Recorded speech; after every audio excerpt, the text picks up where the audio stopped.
Vulnerable groups are most at risk in the immediate aftermath of disasters and emergencies like the pandemic, leading to the increase in inequality gaps.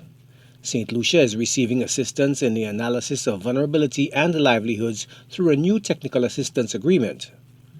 The agreement was inked between the Social Justice Minister and the UN World Food Programme.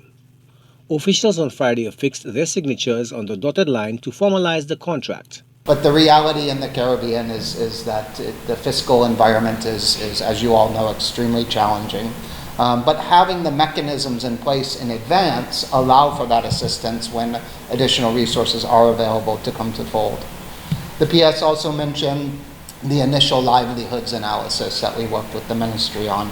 And these are just a few of the things that have informed this next phase of our cooperation. And really, it builds on those lessons learned, and it will continue to strengthen national social protection systems, as the PS mentioned, around human resource capacity, on strengthening vulnerability analysis, and on embracing digitalization of critical functions, including digital payments. Social Justice Minister Joachim Henry says the Vulnerability Index should be expanded to include all industries. My own vision is that we actually go very deeply and wide to ensure that the capacity that we are developing in country to respond to our vulnerability is not limited to just the individuals working in one sector.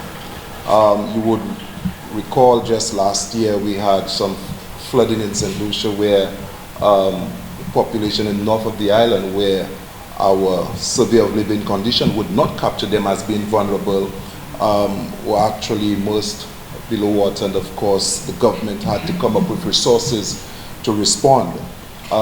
We do have the part of my constituency that continue to be impacted by flooding, that's the people living in the valley.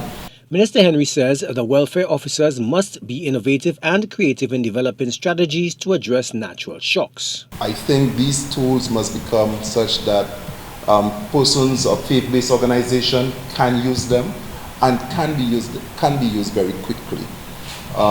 We are about to complete our national census, and I think it is this year we need to embark on our country poverty survey and the survey of living condition, our household budget surveys, to determine the level of poverty and how COVID has affected this population. So it means this is very important, the technical support, and I think we need to, cast our net far and wide, very deep, so that the capacity is not just momentarily, it is not just for a period of time, but we would have produced quality individuals who can respond, and we can overcome some of those challenges. The TAA will also help the Equity Minister enhance its data management, GIS mapping digitization, and digital payments. It is effective till December 31st, 2024. Joachim Duplessis, HTS News Force.